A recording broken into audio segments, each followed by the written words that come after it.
अस्सलाम वालेकुम सुमी के चैनल पे आप सबका वेलकम है। और आज हम बनाने वाले हैं स्पैगेटी बोलोनेज़। तो चले शुरू करते हैं। इजी सी रेसिपी है और फटाफट से बनने वाली। सबसे पहले हमने ले लिया है पानी, जो कि हमने स्पैगेटी उबालने के लिए लिया है। तो उसमें हमने नमक डाल के उबाला है, अच्छी तरह उबल गया तो फिर हमने डाल दिया उसमें स्पैगेटी। और जब स्पैगेटी डालनी है तो फिर उसको थोड़ी देर तक हिलाना है ताकि वो आपस में चिपक ना जाए। तो अगर फिर भी ना आपसे संभले तो थोड़ा सा ऑयल डाल लें, लेकिन अगर इस तरह भी हिला लेते हैं तो भी नहीं चिपकेगी। लेकिन अगर ऑयल डाल लेते हैं तो फिर बिल्कुल भी नहीं जो है ना चिपकती। तो जब अच्छी तरह पक जाए आपको पता चल जाएगा कि कितनी आपको खानी है, तो उस हिसाब से आपने फिर पानी उसका निकाल लेना है और उसके बाद भी थोड़ा सा हिला लेना है।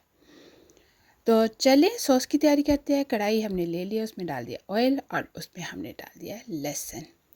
और लहसुन के साथ ही हमने डाल दिया है प्याज भी। तो इनको हम थोड़ी देर पकाएंगे अच्छी तरह से ना।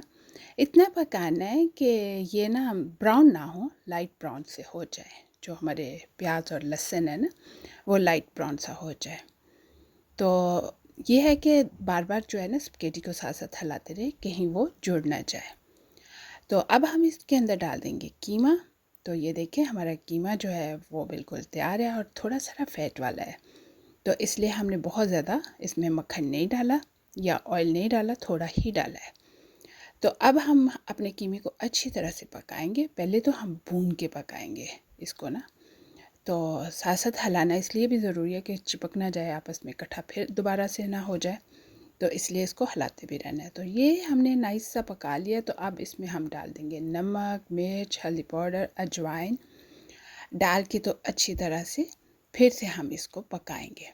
तो देखिए अब इसने ना थोड़ा थोड़ा पानी भी छोड़ना शुरू कर दिया है। पकाते पकाते ही कीमा खुद भी थोड़ा थोड़ा पानी छोड़ना शुरू कर देता है। तो इसको जी हम 1 मिनट तक अच्छी तरह इसी तरह भूनेंगे हम चम्मच के साथ।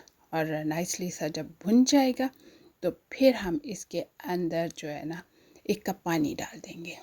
और 1 कप पानी डालने के बाद या आधा कप भी पानी डाल सकते हो, आप पे डिपेंड है। तो अगर ज़्यादा लग रहा है मोटा कीमा है तो 1 कप डाल लो, और लगे कि बड़ी कीमा है तो आधा कप पानी डाल के इसको अच्छी तरह से हमने पकाना है। थोड़ी देर के लिए ढक्कन दे के रख लें। जब अच्छी तरह से आपको लगे कि गल गया है, पक गया है, फिर उसका ढक्कन जो है ना वो उतार दें और पानी को खुश्क कर लें अच्छी तरह से। जब पानी अच्छी तरह से खुश्क हो जाए तो फिर उसे 1 मिनट के लिए अच्छी तरह भूनें। देखिए हमारा पानी जो है वो ख़त्म हो गया है और ये जो ऑयल है, बटर है, वो बाहर आ गया अच्छी तरह से। तो अब हम टमाटो सॉस डालेंगे। तो अब हमने टमाटो सॉस डाल के इसको पकाना है। तो टमाटो सॉस वैसे रेडीमेड भी मिल जाती है, कैन में भी होती है, बॉटल में भी होती है, जार में भी होती है। लेकिन अगर आपको ख़ुद घर में बनानी हो तो आप आराम से आधा किलो टमाटो लें और उनको थोड़ी देर पकाएं, फिर उसको अच्छी तरह से ग्राइंड कर लें तो वो आपकी तैयार हो जाएगी। तो यहाँ मैंने पास्ता सॉस भी डाली है और उससे का फ्लेवर बहुत अच्छा होता है। तो वो मैंने पास्ता सॉस डाल दी है इसमें। तो वो अगर आपके पास ना हो तो स्किप कर सकते हो, लेकिन ये डालना से ज़्यादा टेस्ट आता है। तो यहाँ मैंने ऑरिगानो डाल दिया। ऑरिगानो का टेस्ट बहुत ज़रूरी है पास्ता में और नूडल में। तो ये जी डाल के तो अब हम इसको अच्छी तरह से पकाएंगे।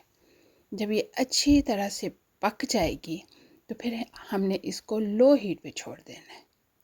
हम थोड़ी देर के लिए हमने तेज़ हीट रखी है, उसके बाद हमने वेरी लो हीट में हमने पकाना है। तो यहाँ मैंने शुगर डाली है थोड़ी सी और फिर मैंने उसको लो हीट पे पकने के लिए रख दिया। और जब लो हीट पे पका तो देखिए वो रेडी हो गया हमारे लिए। तो ये बिल्कुल तैयार है। तो अब आप इसको अपनी स्पैगेटी के साथ लें या नूडल के लें, पास्ता के साथ लें, पैनी के साथ, जिसके साथ लेनी है लें, आपकी अपनी मर्ज़ी है। तो चलिए अब आप भी बनाएं और मुझे ज़रूर बताएं कि आपको ये रेसिपी कैसी लगी। चैनल को लाइक, सब्सक्राइब और शेयर ज़रूर कीजिएगा और कमेंट्स बॉक्स में कमेंट्स भी ज़रूर दीजिएगा। और अगर कोई सवाल हो तो बिला झिझक पूछ लीजिएगा। अल्लाह हाफिज़।